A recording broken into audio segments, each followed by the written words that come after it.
Hello friends, corona ഇൻസ്റ്റിറ്റ്യൂട്ടിൻ്റെ IT infrastructure പരിശീലന പദ്ധതിയിലേക്ക് വീണ്ടും സ്വാഗതം. കഴിഞ്ഞ ദിവസം ഓപ്പറേറ്റിംഗ് സിസ്റ്റം എന്ന വിഷയത്തെക്കുറിച്ചാണ് നമ്മൾ സംസാരിച്ചത്. ഓപ്പറേറ്റിംഗ് സിസ്റ്റങ്ങളെക്കുറിച്ചുള്ള ഒരു പൊതുവായ ചർച്ചയും ഓപ്പറേറ്റിംഗ് സിസ്റ്റത്തിൻ്റെ കുറച്ച് ഹിസ്റ്റോറിക്കൽ ബാക്ക്ഗ്രൗണ്ട് അടക്കമുള്ള പൊതുവിഷയങ്ങൾ നമ്മൾ ചർച്ച ചെയ്ത് കഴിഞ്ഞു. ഇനി നമ്മളൊരു സ്പെസിഫിക് വിഷയത്തിലേക്ക് വരികയാണ്. ഇന്നത്തെ ചർച്ചയ്ക്ക് നമ്മൾ തിരഞ്ഞെടുക്കുന്നത് മൈക്രോസോഫ്റ്റ് ഫാമിലി ഓഫ് ഓപ്പറേറ്റിംഗ് സിസ്റ്റങ്ങളുടെ കമാൻഡ് ഇൻ്റർഫേസ് മാനേജ്മെൻ്റ് ആണ്.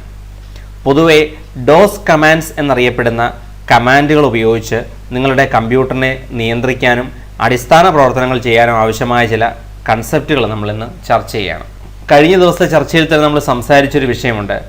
ഗ്രാഫിക്കൽ യൂസർ ഇൻ്റർഫേസുകൾ പൊതുവെ ചിത്രകഥകൾ പോലെയാണെന്നും കമാൻഡ് പ്രോംപ്റ്റ് ഇൻ്റർഫേസുകൾ കുറച്ചുകൂടെ മുതിർന്നവർക്കുള്ളതാണെന്ന അഭിപ്രായമുണ്ടായിരുന്നു. അപ്പോൾ അതിന് പലതരത്തിലുള്ള പ്രതികരണങ്ങളും വന്നിരുന്നു. കാരണം മുതിർന്നവരാണെങ്കിലും തുടക്കക്കാരാണെങ്കിലും ഇപ്പോൾ ഗ്രാഫിക് ഇൻ്റർഫേസുകളാണല്ലോ ഉപയോഗിക്കുന്നത്. സീരിയസ് കസ്റ്റമേഴ്സിന് ഉപയോഗിക്കുന്ന സർവർ ഓപ്പറേറ്റിംഗ് സിസ്റ്റങ്ങൾ അടക്കമുള്ളവ ഇപ്പോൾ ഗ്രാഫിക്കലാണല്ലോ തുടങ്ങിയ ചർച്ചകൾ വന്നിരുന്നു. അതിന് മറുപടിയായി പറയാനുള്ളത്, നിങ്ങളുടെ സീരിയസ് യൂസേഴ്സ് ഇപ്പോൾ ഉപയോഗിക്കുന്നത് ഓപ്പറേറ്റിംഗ് സിസ്റ്റങ്ങളും ഗ്രാഫിക്കലായിരിക്കാം. പക്ഷേ എന്തെങ്കിലും തരത്തിലുള്ള സീരിയസ് വർക്കുകൾ ചെയ്യേണ്ടി വരുമ്പോൾ നമുക്ക് പലപ്പോഴും കമാൻഡ് ഇൻ്റർഫേസുകളെ ഡിപ്പെൻഡ് ചെയ്യേണ്ടി വരും. കുറച്ചു കാലം മുമ്പ് തന്നെ കമ്പ്യൂട്ടർ ഇൻഡസ്ട്രിയുടെ ഭാഗമായിട്ടുള്ളവർക്ക് കമാൻഡ് ഇൻ്റർഫേസിനെ കുറിച്ചുള്ള ഒരു അഡീഷണൽ സ്കിൽ ഇമ്പാർട്ട് ചെയ്യേണ്ട ആവശ്യമില്ല. കാരണം അവർ ഗ്രാഫിക്കൽ ഓപ്പറേറ്റിംഗ് സിസ്റ്റങ്ങൾക്ക് മുമ്പ് ആദ്യം പൂർണ്ണമായും കമാൻഡ് റൂണിൽ വർക്ക് ചെയ്തതായിരിക്കാം. അപ്പോൾ അതുമായി താരതമ്യപ്പെടുത്തുമ്പോൾ ഡോസ് കമാൻഡുകൾ പരിചയമില്ലാത്തൊരു വലിയ ഗ്രൂപ്പ് ആളുകൾ ഇപ്പോൾ നമുക്കിടയിലുണ്ട്. അപ്പോൾ അതുകൊണ്ട് തന്നെയാണ് ഓപ്പറേറ്റിംഗ് സിസ്റ്റം ഇൻസ്റ്റലേഷൻ, അതിൻ്റെ കോൺഫിഗറേഷൻ, മറ്റു സാങ്കേതിക കാര്യങ്ങളിലേക്ക് കടക്കുന്നതിന് മുമ്പ് ഒരു ഓപ്പറേറ്റിംഗ് സിസ്റ്റം ഉപയോഗവുമായി ബന്ധപ്പെട്ട് കമാൻഡ് ഇൻ്റർഫേസുകളെക്കുറിച്ച് പരിചയപ്പെടാമെന്ന് വിചാരിച്ചത്. എന്തായാലും നിലവിൽ നിങ്ങൾ ഉപയോഗിച്ചുകൊണ്ടിരിക്കുന്ന മോഡേൺ ഗ്രാഫിക്കൽ OSകളെക്കുറിച്ചുള്ള പരിചയപ്പെടുത്തലോ അതുമായി ബന്ധപ്പെട്ട് അടിസ്ഥാന കാര്യങ്ങളുടെ ഡിസ്കഷനോ നമ്മൾ ഈ ക്ലാസ് നടത്തുന്നില്ല. കാരണം ഇതൊരു ഹാർഡ്വെയർ പഠനമാണ്. ഒരു ഓപ്പറേറ്റിംഗ് സിസ്റ്റത്തിൽ സ്റ്റാർട്ട് മെനു എങ്ങനെ പ്രസ് ചെയ്യണം, പ്രോഗ്രാം എങ്ങനെ തുറക്കണം തുടങ്ങിയ കാര്യങ്ങൾ പഠിപ്പിക്കേണ്ട ആവശ്യമില്ല. അത്രയും അറിയാവുന്നതുകൊണ്ടാണല്ലോ നിങ്ങൾ ഈ വീഡിയോ കണ്ടുകൊണ്ടിരിക്കുന്നത്. പക്ഷേ കമാൻഡ് ഇൻ്റർഫേസുകളെ കുറിച്ചുള്ള ഒരു പ്രാക്ടിക്കൽ ഹാൻഡ്സ് ഓൺ ലാബ് നമുക്ക് പതിയെ തുടങ്ങി വയ്ക്കാം. ഡോസ് കമാൻഡുകൾ എന്ന് ഈ കമാൻഡുകളെ പൊതുവെ വിളിക്കാൻ കാര്യം, മൈക്രോസോഫ്റ്റിൻ്റെ MS-DOS എന്ന ഉൽപ്പന്നത്തിൽ ഉപയോഗിക്കപ്പെട്ട കമാൻഡുകളാണ് ഇതിൽ ഭൂരിഭാഗവും. ഈ MS-DOS കമാൻഡുകൾ തുടർന്ന് വിൻഡോസിൻ്റെ 1, 2, 3 പോലുള്ള വെർഷനുകളിലും തുടർന്നു. ഈ MS-DOS കമാൻഡുകൾ പിന്നീട് മൈക്രോസോഫ്റ്റ് വിൻഡോസ് അധിഷ്ഠിത ഗ്രാഫിക്കൽ ഓപ്പറേറ്റിംഗ് സിസ്റ്റങ്ങൾ റിലീസ് ചെയ്തപ്പോഴും അതിനകത്തും ഉപയോഗിക്കപ്പെട്ടു. എന്തായാലും നിങ്ങൾക്ക് മൈക്രോസോഫ്റ്റ് ഡിസ്ക് ഓപ്പറേറ്റിംഗ് സിസ്റ്റം എന്ന പ്രോഗ്രാം ഒന്നുകൂടെ ഇൻസ്റ്റാൾ ചെയ്ത് അതിനകത്തൊരു കമാൻഡ് പഠിക്കേണ്ട ആവശ്യമില്ല.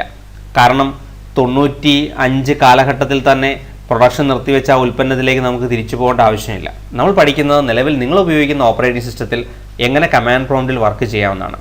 അതിൽ അഡ്വാൻസ്ഡ് ആയ പല കമാൻഡുകളുമുണ്ട്. അത് നമുക്ക് സ്പെസിഫിക് ആയിട്ട് ഓപ്പറേറ്റിംഗ് സിസ്റ്റം റിലേറ്റഡ് ആയ ചർച്ചകൾ വരുമ്പോൾ പഠിക്കാം. അതിനു മുമ്പ് അടിസ്ഥാന കമാൻഡുകളാണ് നമ്മൾ പരിചയപ്പെടുക. നിങ്ങൾ ഉപയോഗിക്കുന്ന ഓരോ ഓപ്പറേറ്റിംഗ് സിസ്റ്റത്തിലും ഇതിൻ്റെ ഉപയോഗത്തിൻ്റെ രീതി വ്യത്യസ്തമായിരിക്കാം.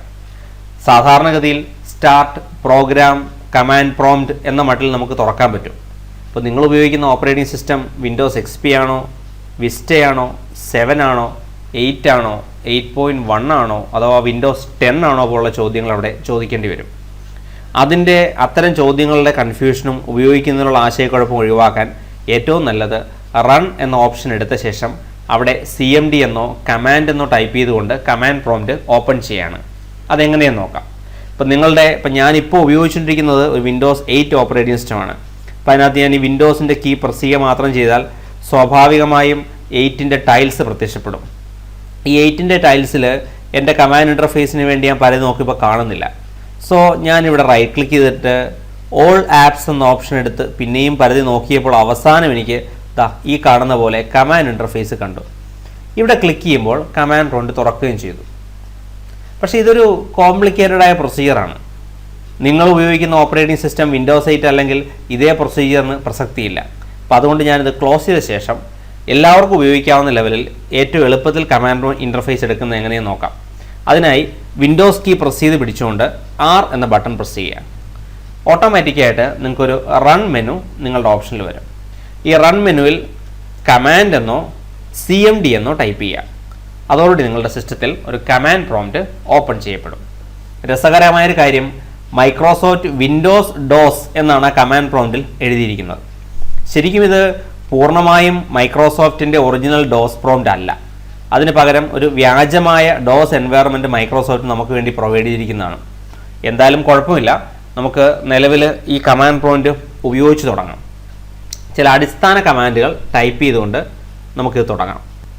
ആദ്യം മനസ്സിലാക്കേണ്ടത്, നിങ്ങളുടെ കമ്പ്യൂട്ടറിൽ ഉപയോഗിക്കുന്ന ഓപ്പറേറ്റിംഗ് സിസ്റ്റം ഒരു ഹൈറാർക്കിയൽ ഫയൽ സിസ്റ്റം മാനേജ്മെൻറ്റാണ് ഫോളോ ചെയ്യുന്നത്. അതായത് നിങ്ങൾക്ക് പരിചയമുള്ള സി ഡ്രൈവ്, ഡി ഡ്രൈവ് പോലെയുള്ള ഡ്രൈവുകൾ, അതിനകത്ത് നിങ്ങൾ ക്രിയേറ്റ് ചെയ്യുന്ന ഫോൾഡറുകൾ, ആ ഫോൾഡറുകൾക്കകത്തുള്ള സബ് ഫോൾഡറുകൾ, ഇങ്ങനെയാണ് പൊതുവെ നിങ്ങളുടെ ഫയൽ സിസ്റ്റത്തിൻ്റെ സ്ട്രക്ചർ ഉണ്ടാവുക. ഈ ഫയൽ സിസ്റ്റത്തിൻ്റെ സ്ട്രക്ചർ പൊതുവെ നമ്മൾ ഈ കാണുന്ന പോലെ ഒരു ഹൈറാർക്കിയൽ ഫയൽ സിസ്റ്റമാണെന്ന് പറയും. ഫോൾഡറുകൾ, അതിന് കീഴിൽ സബ് ഫോൾഡറുകൾ എന്ന ലെവലിലാണ് ഫയലുകൾ ഡിവൈഡ് ചെയ്യപ്പെട്ടിരിക്കുന്നത്. അപ്പോൾ നമുക്ക് ഈ കമാൻഡ് പ്രോംപ്റ്റിൽ അടിസ്ഥാന കമാൻഡുകൾ നമുക്ക് പഠിച്ചു തുടങ്ങാം. നമുക്കിപ്പോൾ കുറേ ഓപ്ഷൻസ് സ്ക്രീനിൽ തെളിഞ്ഞു നിൽപ്പുണ്ടല്ലേ.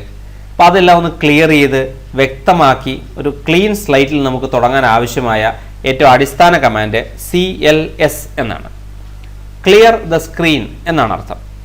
നമ്മുടെ പല ഓപ്പറേറ്റിംഗ് സിസ്റ്റങ്ങളിലും ഇത് പല രീതിയിലായിരിക്കും ഉപയോഗിക്കുന്നത്.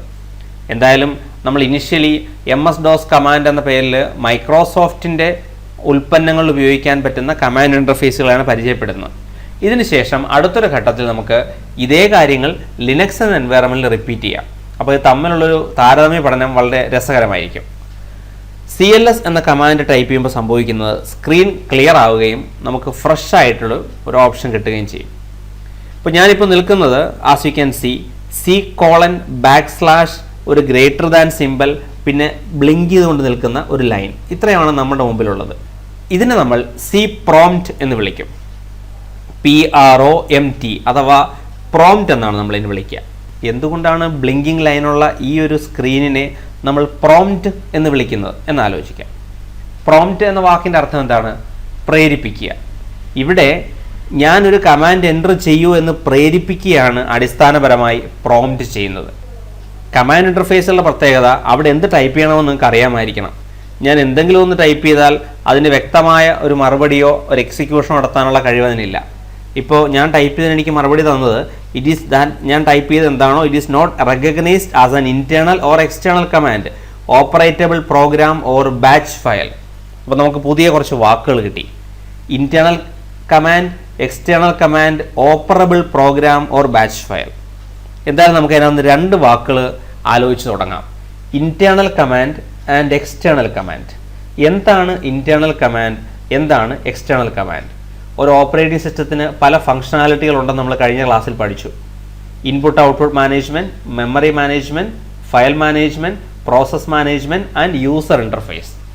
മൈക്രോസോഫ്റ്റിൻ്റെ ഡിസ്ക് ഓപ്പറേറ്റിംഗ് സിസ്റ്റം എന്ന ഉൽപ്പന്നത്തിൽ അതിൻ്റെ യൂസർ ഇൻ്റർഫേസായി ഉപയോഗിക്കപ്പെട്ടത് command.com എന്ന ഫയലാണ്. നിങ്ങൾക്കിപ്പോഴും ഈ കാണുന്ന പ്രോംപ്റ്റിൽ മേളിൽ ഈ മൗസ് ഇപ്പോൾ ഞാൻ മൂവ് ചെയ്യുന്ന പോർഷൻ നോക്കിക്കഴിഞ്ഞാൽ command.com എന്ന വാക്ക് കാണാം. അതായത് നിങ്ങൾ നിൽക്കുന്നത് ഈ ഓപ്പറേറ്റിംഗ് സിസ്റ്റത്തിൻ്റെ യൂസർ ഇൻ്റർഫേസിലാണ്. command.comന് അറിയാവുന്ന കമാൻഡുകളുടെ കൂട്ടമാണ് ഇന്റേണൽ കമാൻഡ്സ്. എന്നാൽ അഡീഷണൽ പ്രോഗ്രാം ഫയലുകളുടെ സഹായത്തോടെ മാത്രം command.comന് മനസ്സിലാക്കാൻ പറ്റുന്ന കമാൻഡുകളാണ് എക്സ്റ്റേണൽ കമാൻഡ്സ്. ഏറ്റവും അടിസ്ഥാന ഫംഗ്ഷനാലിറ്റിക്ക് വേണ്ടിയുള്ള കമാൻഡുകൾ ഇന്റേണൽ കമാൻഡായിട്ടും അഡ്വാൻസ്ഡ് ആയ പല ഫംഗ്ഷനാലിറ്റികളും എക്സ്റ്റേണൽ കമാൻഡായിട്ടുമാണ് മൈക്രോസോഫ്റ്റ് അടക്കമുള്ള എല്ലാ കമ്പനികളുടെ ഉൽപ്പന്നങ്ങളിലും വരിക. എന്തായാലും അടിസ്ഥാന ഇന്റേണൽ കമാൻഡ്സിൽ നമുക്ക് തുടങ്ങാം. CLS എന്ന ഒരു കമാൻഡ് നമ്മൾ പഠിച്ചു കഴിഞ്ഞു അല്ലേ. തുടർന്ന് നമ്മൾ നിൽക്കുന്ന ഡ്രൈവിൽ എന്തൊക്കെയുണ്ടെന്ന് നോക്കാം. അതിനായി dir എന്ന് ടൈപ്പ് ചെയ്യുക. ഡയറക്ടറി ലിസ്റ്റിംഗ് എന്നാണ് ഈ കമാൻഡിൻ്റെ അർത്ഥം. നിങ്ങൾ നിൽക്കുന്ന ഡ്രൈവിൽ എന്തെല്ലാം ഫയൽസ് ഉണ്ട്, ഏതൊക്കെ ഡയറക്ടറികളുണ്ട് എന്ന് കാണിക്കാനാണ് ഡയറക്ടറി ലിസ്റ്റിംഗ് എന്ന കമാൻഡ് ഉപയോഗിക്കുന്നത്. അതിൽ തന്നെ ഡയറക്ടറികളുടെ പേരിൻ്റെ അവിടെ dir എന്ന് അഡീഷണൽ ആയി എഴുതി ചേർക്കപ്പെട്ടിട്ടുണ്ടാവും. അതുകൊണ്ട് തന്നെ എനിക്ക് അവയെ ഡയറക്ടറികളാണെന്ന് എളുപ്പം മനസ്സിലാക്കാം. dir എന്ന കമാൻഡിന് പലതരത്തിലുള്ള പാരാമീറ്റേഴ്സ് ഉണ്ട്. ഏത് കമാൻഡിൻ്റെയും ഫംഗ്ഷനാലിറ്റികളെ വർദ്ധിപ്പിക്കാൻ ഉപയോഗിക്കുന്ന അഡീഷണൽ ഓപ്ഷനുകളെ നമ്മൾ സ്വിച്ചുകളെന്ന് വിളിക്കും. ഉദാഹരണത്തിന് dir എന്ന കമാൻഡിന് പകരം ഞാൻ dir/w എന്ന് ടൈപ്പ് ചെയ്താൽ നമ്മൾ തൊട്ടുമുമ്പ് കണ്ട ഡയറക്ടറി ലിസ്റ്റിംഗ് തന്നെ വിഡ്ത്ത് വൈസ്, അതായത് വീതിയിൽ കൂടുതൽ വീതിയിൽ എഴുതി കാണിക്കപ്പെടുന്ന കാണാം.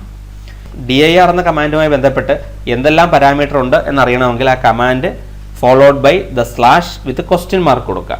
അപ്പോൾ ആ കമാൻഡ്സിൻ്റെ പാരാമീറ്റേഴ്സിൻ്റെ വലിയൊരു ലിസ്റ്റ് വരും. അതിനർത്ഥം നമ്മൾ വിചാരിക്കുന്നതിനേക്കാൾ കൂടുതൽ കാര്യങ്ങൾ എല്ലാ കമാൻഡുകൾക്കകത്തുമുണ്ട് എന്നർത്ഥം. ഫോർ എക്സാമ്പിൾ /a/b/c അടക്കമുള്ള ഇഷ്ടംപോലെ ഓപ്ഷൻസ് നമുക്കവിടെ കാണാം. ഉദാഹരണത്തിന് നമ്മളിപ്പോൾ നിൽക്കുന്ന C എന്ന ഡ്രൈവിൽ കാണുന്ന ഫയലുകളുടെ ലിസ്റ്റാണ് ഇപ്പോൾ കണ്ടത്. 4 ഫയലുകളും 11 ഡയറക്ടറികളും ഉണ്ടെന്ന് ഇവിടെ ഈ ലിസ്റ്റിന് അവസാനം കാണിക്കുന്നുണ്ട്.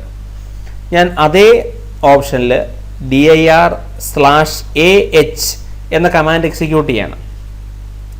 dir/ah എന്ന കമാൻഡിനർത്ഥം ഡയറക്ടറി ലിസ്റ്റിംഗ് വിത്ത് ആട്രിബ്യൂട്ട് ഹിഡൻ എന്ന് വിളിക്കപ്പെടും. ആട്രിബ്യൂട്ട് എന്ന് വെച്ചാൽ ഒരു ഫയലിൻ്റെ സ്വഭാവം എന്നർത്ഥം. h എന്നതിന് ഹിഡൻ എന്നർത്ഥം.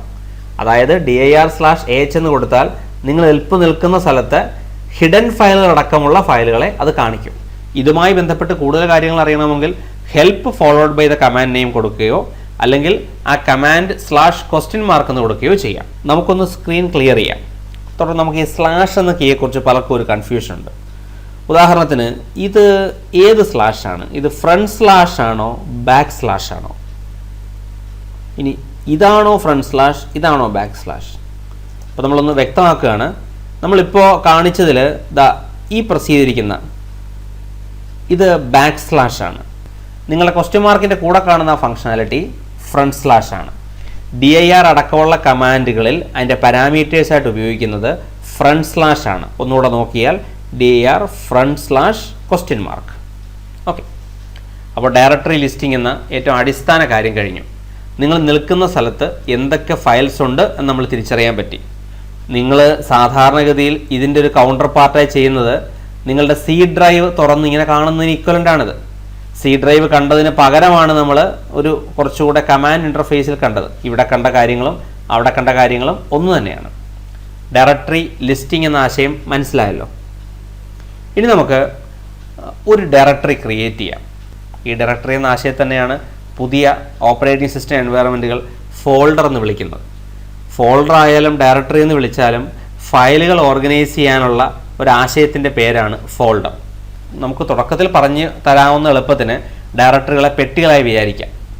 നിങ്ങൾക്ക് ഫയൽ ഫോൾഡർ എന്ന വാക്ക് വന്നത് തന്നെ നിങ്ങളുടെ റിയൽ ലൈഫിൽ ഓഫീസുകളിൽ ഉപയോഗിക്കുന്ന ഫയൽ ഫോൾഡറുമായി കമ്പയർ ചെയ്ത് തന്നെയാണ്. File is nothing but A collection of data. അപ്പോൾ നിങ്ങൾക്ക് അതിൽ ടെക്സ്റ്റ് ഫയലാവാം, ഇമേജ് ഫയലാവാം, വീഡിയോ ഫയലുകളാവാം. അത്തരത്തിലുള്ള ഫയലുകളെ ഓർഗനൈസ് ചെയ്ത് വെക്കാനുള്ള ഒരു സ്ഥലമാണ് അടിസ്ഥാനപരമായ ഡയറക്ടറി. ഡയറക്ടറിയെക്കുറിച്ച് കുറച്ചുകൂടെ മികച്ച ഡെഫിനേഷൻസ് പിന്നീടാവാം. എങ്കിലും തുടക്കക്കാർക്ക് മനസ്സിലാവുന്ന എളുപ്പത്തിന് ഫയലുകൾ വെക്കാൻ പറ്റുന്ന ഒരു സ്ഥലമാണ് ഡയറക്ടറി. നമുക്ക് ഈ കമാൻഡുകളെ കുറച്ചുകൂടെ അടുത്ത് പരിചയപ്പെടാം. നമ്മൾ പിന്നെയും CLS എന്ന കമാൻഡ് കൊടുത്തു. ഈ പണ്ട് ഹാർഡ്വെയർ എഞ്ചിനീയേഴ്സിൻ്റെ പൊതു സ്വഭാവം ഉണ്ടായിരുന്നു. കുറച്ച് കമാൻഡ്സ് ടൈപ്പ് ചെയ്യുക, വളരെ സ്പെസിഫിക് ആയിട്ട് ട്രബിൾ ഷൂട്ടിംഗ് ലെവലുള്ള കുറച്ച് കമാൻഡ്സ് ടൈപ്പ് ചെയ്യുക, തുടർന്ന് CLS ടൈപ്പ് ചെയ്യുക. വേറൊന്നിനുമല്ല, തൊട്ടടുത്ത് നിൽക്കുന്ന കസ്റ്റമറോ അല്ലെങ്കിൽ ഈ ഹാർഡ്വെയർ എഞ്ചിനീയറുടെ ജൂനിയറായിട്ട് വന്നിരിക്കുന്ന കസ്റ്റമർ സപ്പോർട്ട് എഞ്ചിനീയറോ ഈ കാര്യം പഠിക്കേണ്ടെന്ന ദുരുദ്ദേശത്തിലാണ്.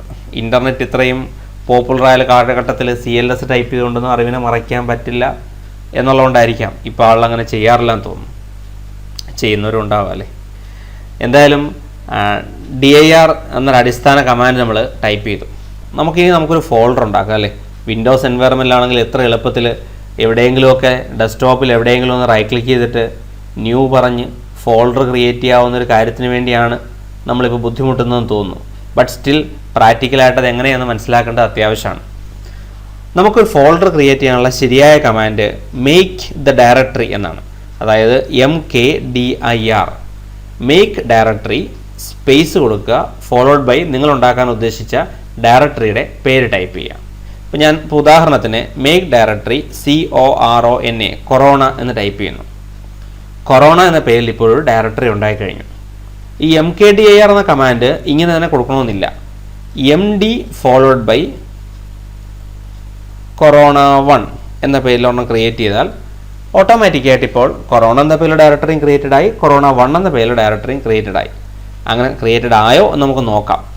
ഇവിടെ ഇപ്പോൾ നോക്കിയിട്ട് ഓക്കെ നമ്മൾ കാണുന്നുണ്ട് നമുക്ക് കൊറോണ എന്ന പേരിലുള്ള ഡയറക്ടറി കാണാം, കൊറോണ 1 എന്ന പേരിലുള്ള ഡയറക്ടറിയും നമുക്ക് കാണാം. ശരിയല്ലേ? അപ്പോൾ നമ്മൾ ഡയറക്ടറി ക്രിയേഷൻ കഴിഞ്ഞു. കമാൻഡ് ഓർമ്മയുണ്ടല്ലോ, MD മേക്ക് ഡയറക്ടറി. MKDIR അഥവാ MD എന്ന കമാൻഡിൻ്റെ ഉപയോഗം മനസ്സിലായല്ലോ. നമുക്കിനി നമ്മൾ ഉണ്ടാക്കിയ ഡയറക്ടറിയിലേക്ക് പോവാം. അതായത് ചേഞ്ച് ടു ദാറ്റ് ഡയറക്ടറി, അതായത് CHDIR. ഇനിയിപ്പോൾ ചുരുക്കെഴുത്ത് നമുക്ക് മനസ്സിലായി, CD ഫോളോഡ് ബൈ നമ്മൾ ഉണ്ടാക്കിയ ഡയറക്ടറിയുടെ പേര്. നമ്മളൊരു കാര്യം ശ്രദ്ധിച്ചു കാണും, CD കൊറോണ എന്ന് ഞാൻ കൊടുത്തപ്പോൾ ഉപയോഗിച്ച കൊറോണ CORON എന്ന വാക്ക് സ്മോൾ ലെറ്റർ ആണ്. പക്ഷേ ഇവിടെ ഇപ്പോൾ ക്യാപിറ്റൽ ലെറ്റർ ഉള്ള ഒരു കൊറോണയിലാണ് നമ്മൾ എത്തി നിൽക്കുന്നത്. മൈക്രോസോഫ്റ്റിൻ്റെ ഉൽപ്പന്നങ്ങൾക്ക് കേസ് സെൻസിറ്റിവിറ്റി എന്നൊരു പ്രശ്നമില്ല. അതായത് നിങ്ങൾ സ്മോൾ ലെറ്റർ ഉണ്ടാക്കിയ കൊറോണ, ക്യാപിറ്റൽ ലെറ്റർ ഉണ്ടാക്കിയ കൊറോണ എന്ന ഫോൾഡർ തമ്മിൽ വ്യത്യാസമൊന്നുമില്ല. പക്ഷേ നമ്മൾ പിന്നീട് പഠിക്കാൻ പോകുന്ന ലിനക്സ് എൻവയറമെൻറ്റുകൾ കേസ് സെൻസിറ്റീവാണ്. അപ്പോൾ അതുമായിട്ട് ഓൾറെഡി ലിനക്സ് കമാൻഡ്സ് പരിചയമുള്ളവരാണ് ഇപ്പോൾ ഇരിക്കുന്നതെങ്കിൽ ഡോസ് കമാൻഡുകളുടെ കേസിൽ അങ്ങനെ ഒരു കേസ് സെൻസിറ്റിവിറ്റിയുടെ പ്രശ്നം ഇല്ല എന്ന് ഓർക്കുക. ഞാനിപ്പോൾ നിൽക്കുന്നത് കൊറോണ എന്ന ഡയറക്ടറിയിലാണ്. നോർമൽ ലെവലിൽ പാത്ത് എന്നൊരു ഓപ്ഷൻ ഇവിടെ കാണിച്ചിരിക്കും. പാത്ത് എന്ന ഓപ്ഷൻ്റെ അർത്ഥം നിങ്ങൾ C:/root, C:/ന് ശേഷം കാണുന്ന / സൂചിപ്പിക്കുന്നത് റൂട്ട് എന്നാണ്. C:/അകത്തെ റൂട്ട് ഡയറക്ടറിയിൽ കൊറോണ എന്ന ഡയറക്ടറിയിലാണ് നമ്മൾ നിൽക്കുന്നത് എന്നാണ് അർത്ഥം. ഇനി അഥവാ നിങ്ങൾ നിൽക്കുന്ന ഡയറക്ടറിയെക്കുറിച്ച് നിങ്ങൾക്ക് എന്തെങ്കിലും ഒരു സംശയം തോന്നിയാൽ CD എന്ന് മാത്രം ടൈപ്പ് ചെയ്യാം. ചേഞ്ച് ഡയറക്ടറി എന്ന് മാത്രം വെറുതെ ടൈപ്പ് ചെയ്ത് എൻ്റർ അടിച്ചാൽ നമ്മൾ നിൽക്കുന്ന പാത്ത് ഒന്നുകൂടെ എഴുതി കാണിക്കും. അപ്പോൾ CD എന്ന കമാൻഡിന് ഒരു ഡയറക്ടറിയിലേക്ക് ചേഞ്ച് ചെയ്യാൻ മാത്രമല്ല കറണ്ട് ഡയറക്ടറി ഏതാണ് എന്ന് കാണിക്കാനും ഉപയോഗിക്കാം. അപ്പോൾ നമ്മൾ തൊട്ട് മുമ്പ് ചേഞ്ച് ദ ഡയറക്ടറി എന്ന അർത്ഥത്തിൽ ഉപയോഗിച്ചെങ്കിൽ ഇപ്പോൾ നമുക്ക് ഇതേ CD തന്നെ കറണ്ട് ഡയറക്ടറി എന്ന വേണമെങ്കിൽ ഫുൾ ഫോം കൊടുക്കാവുന്ന അർത്ഥത്തിൽ ഉപയോഗിക്കാം. നിൽക്കുന്ന ഡയറക്ടറി ഏതാണെന്ന് കാണാൻ. നിൽക്കുന്ന ഡയറക്ടറി ഏതാണെന്ന് കാണാൻ ആക്ച്വലി നമുക്കിത് ടൈപ്പ് ചെയ്യേണ്ട ആവശ്യമില്ല, നമുക്ക് അവിടെ പാത്ത് കാണിക്കുന്നുണ്ട്. പക്ഷേ എല്ലാ സാഹചര്യങ്ങളിലും C:/corona എന്ന് കണ്ട പോലെ ഈ പാത്ത് കാണണമെന്നില്ല. ഈ പാത്ത് കാണിക്കുന്നതിന് സെറ്റിങ്സ് ഉണ്ട്.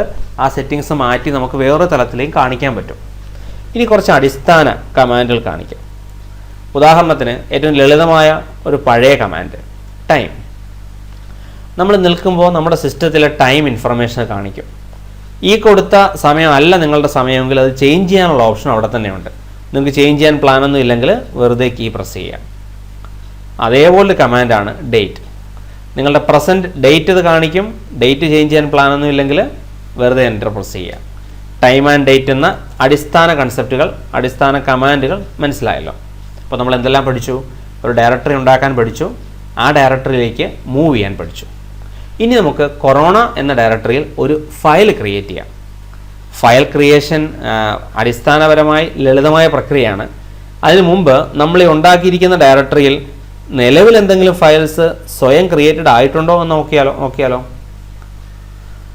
നിലവിൽ ഉള്ള ഈ ഡയറക്ടറിയിൽ സ്വയം ഏതെങ്കിലും ഫയൽ ഉണ്ടായിട്ടുണ്ടോ എന്ന് നമുക്ക് നോക്കിയാലോ. dir എന്ന കമാൻഡ് ടൈപ്പ് ചെയ്യുന്നു. ഓക്കെ, ശരിക്കും പറഞ്ഞാൽ നമ്മളോട് ചോദിക്കാതെ തന്നെ അതിനകത്ത് 2 ഡയറക്ടറികൾ ഉണ്ടായിരിക്കുന്നതായിട്ട് നമ്മൾ കാണുന്നു. നമ്മളായിട്ട് ക്രിയേറ്റ് ചെയ്യാതെ തന്നെ ഒരു ഡോട്ട് എന്നൊരു ഡയറക്ടറിയും ഡബിൾ ഡോട്ട് എന്നൊരു ഡയറക്ടറിയും കാണാം. ഈ ഡോട്ട് എന്നത് സൂചിപ്പിക്കുന്നത് നിങ്ങൾ നിൽക്കുന്ന ഡയറക്ടറി തന്നെയാണ്. ഡബിൾ ഡോട്ട് എന്നത് സൂചിപ്പിക്കുന്നത് പ്രീവിയസ് ഡയറക്ടറി. അതായത് CD ഡോട്ട് എന്ന് കൊടുത്താൽ നിങ്ങൾ എവിടെ നിൽക്കുന്നോ അവിടെ തന്നെ നിൽക്കും. CD ഡബിൾ ഡോട്ട് എന്ന് കൊടുത്താൽ നിങ്ങൾ തൊട്ട് മുമ്പത്തെ ഡയറക്ടറിയിലേക്ക് മാറുമെന്നർത്ഥം. അതായത് റൂട്ട് ഡയറക്ടറി നമ്മൾ തിരിച്ചെത്തി. ഒന്നുകൂടെ CD കൊറോണ കൊടുത്ത് നമുക്ക് കൊറോണ എന്ന ഡയറക്ടറിൽ എത്താം. എന്നിട്ട് ഇവിടെ ഒരു ഫയൽ ക്രിയേറ്റ് ചെയ്യാൻ നോക്കാം. നേരത്തെ സൂചിപ്പിച്ച പോലെ ഫയൽ ക്രിയേഷന് ഒറിജിനലി ഇൻറ്റേർണൽ കമാൻഡ് ലെവൽ ഒരു ഓപ്ഷൻ ഇല്ല. എക്സ്റ്റേണൽ കമാൻഡായ എഡിറ്റ് ഉപയോഗിച്ച് നിങ്ങൾക്ക് വേണമെങ്കിൽ ഫയൽ ക്രിയേറ്റ് ചെയ്യാം. പക്ഷേ അതിന് പകരം നമ്മളൊരു ട്രിക്കി മെക്കാനിസം ഉപയോഗിച്ച് ഇൻറ്റേർണൽ കമാൻഡുകൾ ഉപയോഗിച്ച് തന്നെ നമ്മൾ ഫയൽ ക്രിയേറ്റ് ചെയ്യും. ഉദാഹരണത്തിന് കോപ്പി എന്ന നമ്മൾ ഇതുവരെ പഠിച്ചിട്ടില്ലാത്തൊരു കമാൻഡ് ഉപയോഗിച്ചാണ് നമ്മളിപ്പോൾ ഫയൽ ക്രിയേറ്റ് ചെയ്യാൻ പോകുന്നത്. കോപ്പി കോൺ എന്ന പേരിൽ പലർക്കും അത് ഫെമിലിയർ ആയിരിക്കും. പണ്ട് മുതലേ ഡോസ് ഉപയോഗിക്കുന്ന പലർക്കും കോപ്പി കോൺ ഫോളോഡ് ബൈ ഒരു ഫയൽ നെയിം എന്ന അർത്ഥത്തിൽ പലർക്കും അത് പരിചിതമായിരിക്കും. ഞാൻ കോപ്പി കോൺ KTM എന്ന പേരിൽ ഒരു ഫയൽ ഉണ്ടാക്കുകയാണ്. KTM എന്ന പേരിൽ ഫയൽ ഉണ്ടാക്കാനാണ് എൻ്റെ ആഗ്രഹം. ഒറിജിനലി കമാൻഡ് ഇല്ല എന്ന് പറഞ്ഞല്ലോ, പിന്നെന്താണ് കോപ്പി കോൺ എന്ന കമാൻഡ്? ആദ്യം മനസ്സിലാക്കേണ്ടത് കോപ്പി കോൺ എന്നത് ഒരു കമാൻഡ് അല്ല. Copy from console to KTM എന്നാണ് അർത്ഥം. കോൺ അഥവാ കൺസോൾ എന്ന് ഉദ്ദേശിക്കുന്നത് നിങ്ങളുടെ കീബോർഡ് മോണിറ്റർ കോമ്പിനേഷനെയാണ്. കോപ്പി കോൺ KTM എന്ന് പറഞ്ഞതിൻ്റെ അർത്ഥം ഇനി കീബോർഡിൽ ഞാൻ ടൈപ്പ് ചെയ്യാൻ ഉദ്ദേശിക്കുന്ന കാര്യം അല്ലെങ്കിൽ ഇനി മോണിറ്ററിൽ തെളിഞ്ഞു വരുന്ന കാര്യത്തെ KTM എന്ന ഫയലിലേക്ക് കോപ്പി ചെയ്തോളൂ എന്നാണ്. അതിനർത്ഥം ശരിയായ ലെവലിൽ പറഞ്ഞാൽ കോപ്പി എന്നാണ് കമാൻഡ്, കോപ്പി കോൺ എന്നല്ല. അതുകൊണ്ട് തന്നെയാണ് കോപ്പിക്കും കോണിനും ഇടയ്ക്ക് ഒരു സ്പേസ് നമ്മൾ കാണുന്നത്. കോപ്പി കോൺ KTM എന്ന് ടൈപ്പ് ചെയ്തു. അതിനുശേഷം ആ ഫയലിൽ എന്താണ് കണ്ടൻസ് വേണ്ടത് അത് നമ്മൾ ടൈപ്പ് ചെയ്യാം. ഞാനിപ്പോൾ ടൈപ്പ് ചെയ്യുന്നു this is A test file and അടുത്ത വരിയായിട്ട് ഞാൻ ടൈപ്പ് ചെയ്യുന്നു this is the second line. Fine. തുടർന്ന് ഇത് സേവ് ചെയ്യണം. സേവ് ചെയ്യാൻ പല ഓപ്ഷനുണ്ട്. ഏറ്റവും ക്ലാസിക് മെക്കാനിസം Ctrl+Z എന്ന കീ പ്രസ് ചെയ്യണം. Ctrl+Z പ്രസ് ചെയ്യുന്നതോടുകൂടി വൺ ഫയൽ ഈസ് കോപ്പീഡ് എന്നൊരു മെസ്സേജ് കാണിക്കും. വൺ ഫയൽ ഈസ് കോപ്പീഡ് എന്നാണ് പറഞ്ഞത്, വൺ ഫയൽ ഈസ് ക്രിയേറ്റഡ് എന്നല്ല. dir എന്ന കമാൻഡ് ഉപയോഗിച്ചാൽ നമുക്ക് KTM എന്ന പേരിൽ ഒരു ഫയൽ ഉണ്ടായതായി കാണാം. ഇത് ഇൻറ്റേർണൽ കമാൻഡ് ഉപയോഗിച്ചുള്ള ഫയൽ ക്രിയേഷൻ പ്രോസസ്സ്. ഇതേ കാര്യത്തിന് ഒരു എക്സ്റ്റേണൽ കമാൻഡ് ഉപയോഗിക്കുന്നതിന് എഡിറ്റ് ഫോളോഡ് ബൈ ശ്യാം എന്ന പേരിൽ ഞാനൊരു ഫയൽ ഉണ്ടാക്കുകയാണ്. നിങ്ങൾക്ക് എഡിറ്റ് എന്നൊരു എക്സ്റ്റേണൽ കമാൻഡ് തുറന്നു വരും. ആ എഡിറ്റ് എന്ന എക്സ്റ്റേണൽ കമാൻഡിൽ ടെസ്റ്റ് ഫയൽ എന്ന ഒരു കണ്ടൻസ് ടൈപ്പ് ചെയ്ത ശേഷം ഞാൻ Alt+F പ്രസ് ചെയ്ത് ഫയൽ ഓപ്ഷനിൽ സേവ് പ്രസ് ചെയ്യുന്നു. അതോടുകൂടി ആ ഫയൽ സേവ് ആവുന്നു. Alt+F തന്നെ പ്രസ് ചെയ്ത് എക്സിറ്റ് കഴിയുമ്പോൾ ഒന്നുകൂടി dir കൊടുത്താൽ KTM എന്ന പേരിൽ ഫയൽ കൂടാതെ ശ്യാം എന്ന പേരിൽ ഫയലോടെ വന്നിരിക്കുന്നത് കാണാം. അപ്പോൾ ഇൻറ്റേർണൽ കമാൻഡായ കോപ്പി കോൺ ഉപയോഗിച്ചോ എക്സ്റ്റേണൽ കമാൻഡായ എഡിറ്റ് ഉപയോഗിച്ചോ നമുക്ക് ഫയൽ ക്രിയേറ്റ് ചെയ്യാം. ഇനി ക്രിയേറ്റ് ചെയ്ത ഫയൽ കാണണമെന്നുണ്ടെങ്കിൽ KTM എന്ന ഫയൽ കണ്ടാൽ മതിയെങ്കിൽ ടൈപ്പ് ഫോളോഡ് ബൈ KTM എന്ന് ടൈപ്പ് ചെയ്യാം. അതോടുകൂടി നമുക്ക് ആ KTM എന്ന ഫയലിനെ കാണാൻ പറ്റും. ഇനി എഡിറ്റ് ഫോളോഡ് ബൈ KTM എന്ന് കൊടുത്താലും നമുക്ക് KTM എന്ന ഫയൽ കാണാൻ പറ്റും. ഇവിടെ കുറച്ചുകൂടെ കൺവീനിയൻ്റ് ആയ നിങ്ങൾക്ക് നോട്ട് പാഡുമായി സാമ്യമുള്ള എഡിറ്റ് എന്നറിയപ്പെടുന്ന ഒരു സ്ക്രീൻ വഴി നമുക്ക് ചെയ്യാം. This is the third line. Fine. ഇവിടെ പിന്നെ നമുക്ക് സേവ് ചെയ്ത് പുറത്ത് കിടക്കാം. അപ്പോൾ ഒരു ഫയൽ ക്രിയേഷൻ്റെ അടിസ്ഥാന കൺസെപ്റ്റ് നമുക്ക് മനസ്സിലായി. ക്രിയേറ്റ് ചെയ്ത ഫയലിൻ്റെ പേര് മാറ്റണമെന്നുണ്ടെങ്കിൽ റീനെയിം എന്ന കമാൻഡ് ഉപയോഗിക്കാം. റീനെയിം KTM to ALPY എന്ന് കൊടുത്തു കഴിഞ്ഞാൽ KTM എന്ന ഫയൽ ALPY എന്ന പേരിലേക്ക് മാറും. ഇനി dir കൊടുത്ത് നോക്കിയാൽ നമ്മൾ നേരത്തെ കണ്ട KTM എന്ന ഫയൽ ഇല്ല ഇവിടെ, അതിന് പകരം ALPY എന്ന ഈ ഫയൽ. അപ്പോൾ ഒരു ഫയലിൻ്റെ പേര് മാത്രമാണ് മാറിയത്, അതിൻ്റെ കണ്ടൻസ് മാറുന്നില്ല. ഇനി ALPY എന്ന ഫയലിൻ്റെ ഒരു പകർപ്പെടുത്ത് വേറൊരു ഫയൽ ഉണ്ടാക്കണമെങ്കിൽ നമുക്ക് കോപ്പി എന്ന കമാൻഡ് ഉപയോഗിക്കാം. Copy followed by ALPY to a different file name. I will type TVM. അപ്പോൾ കോപ്പി ALPY to TVM കൊടുക്കുമ്പോൾ സംഭവിക്കുന്നത് ALPY എന്ന ഫയൽ ഒറിജിനലി അവിടെ ഉണ്ടാവും, അത് കൂടാതെ TVM എന്ന പേരിൽ ഒരു ഫയൽ അവിടെ ക്രിയേറ്റഡ് ആവും. ഇനി നമുക്ക് ഈ TVM എന്ന ഫയലിനെ നശിപ്പിച്ച് കളയണമെന്നുണ്ടെങ്കിൽ ഡിലീറ്റ് എന്നാണ് കമാൻഡ്. ഡിലീറ്റ് എന്ന് മുഴുവൻ ടൈപ്പ് ചെയ്ത് ബുദ്ധിമുട്ടുണ്ട്, ഡെൽ എന്ന് കൊടുത്താലും നമ്മുടെ കമ്പ്യൂട്ടറിന് ആ കാര്യം മനസ്സിലാവും. ഡെൽ ഫോളോഡ് ബൈ TVM കൊടുക്കുക. ഓട്ടോമാറ്റിക്കായിട്ട് TVM എന്ന ഫയൽ ഡിലീറ്റഡ് ആവും. അപ്പോൾ നമ്മൾ എന്തൊക്കെ പഠിച്ചു? ഒരു ഫയൽ ക്രിയേറ്റ് ചെയ്യുക, ക്രിയേറ്റ് ചെയ്ത ഫയൽ റീനെയിം ചെയ്യുക, കോപ്പി ചെയ്യുക, ഇപ്പോൾ ഡിലീറ്റ് ചെയ്യുക. ഇത്രയും കാര്യങ്ങളാണ് അടിസ്ഥാനപരമായി ഒരു ഫയലിനെ കുറിച്ച് പഠിച്ചത്. ഇതാണ് കമാൻഡ് പ്രോംപ്റ്റ് ഇൻ്റർഫേസുകളെ കുറിച്ചുള്ള ചില അടിസ്ഥാന കാര്യങ്ങൾ. ഈ കമാൻഡ് പ്രോംപ്റ്റ് ഇൻ്റർഫേസുകളെ കുറിച്ചുള്ള ചർച്ച നമുക്ക് അടുത്ത ക്ലാസ്സിൽ തുടരാം. കുറച്ചുകൂടെ ആഴത്തിലുള്ള വിഷയങ്ങളും കുറച്ചുകൂടെ പ്രൊഫഷണലായി ഉപയോഗിക്കേണ്ടി വരുമ്പോഴുള്ള അഡ്വാൻസ്ഡ് കമാൻഡുകൾ നമ്മൾ പരിചയപ്പെടുന്നുണ്ട്. എങ്കിലൊരു അടിസ്ഥാന കാര്യങ്ങൾ പറഞ്ഞു തുടങ്ങി വെച്ചു എന്നേ ഉള്ളൂ. നിങ്ങളുടെ ഫീഡ്ബാക്ക് അറിയിക്കുമല്ലോ. Thank you.